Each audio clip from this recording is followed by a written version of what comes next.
അമ്മാവനാ? തന്റെ? ഞാൻ സരസ്വതിയുടെ അമ്മാവനാ. ഏത് സരസ്വതി? വേറെ ഒന്നും തോന്നരുത്, അവളെ ഞാൻ കൂടെ കൊണ്ടുവന്നിട്ടുണ്ട്. മാമൂലുകളൊന്നും വേണ്ടെന്ന് കുഞ്ഞലക്ഷ്മി ടീച്ചർ പറഞ്ഞോണ്ടാ. സരസ്വതി,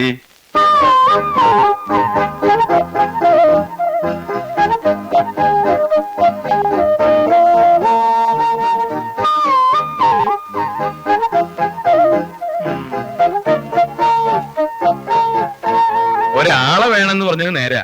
ഞാൻ പറഞ്ഞില്ലേ, ഒരുപാട് അപ്ലിക്കേഷൻ ഇവിടെ വന്നിട്ടുണ്ട്. ആട്ടെ, ട്രെയിനിങ് കഴിഞ്ഞിട്ട് എത്ര കാലായി? ഇതിനൊക്കെ എന്റെ ട്രെയിനിങ്. മാഷക്ക് സംഗതി പിടിയിട്ടില്ല എന്ന് തോന്നുന്നില്ലേ? ഒരു മിനിറ്റ്, 1 സെക്കൻഡ്. മാഷ് തോന്നട്ടെ. ഒന്നും പറയണ്ട, ഇതൊക്കെ ദൈവനിശ്ചയാന്ന് കണക്കാക്കിയാ മതി.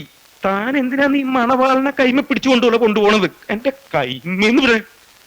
ഇത് ഏതാ ഈ പാർട്ടി? എനിക്ക് മനസ്സിലായില്ല. മാഷക്ക് ആളിഷ്ടായോ? അയാൾ എന്തിനാ ഞാൻ ഇഷ്ടപ്പെടുന്നതെന്ന്? അയ്യേച്ചി, അയാളല്ലാന്ന്, അയാളെ കൂടുതൽ പെണ്ണിന് ഇഷ്ടപ്പെട്ടോന്ന്. ഇഷ്ടപ്പെട്ടാൽ എന്താ, താൻ എനിക്ക് കെട്ടിച്ചു തരുമോ? തരൂ, കെട്ടിച്ചു തരൂന്ന്.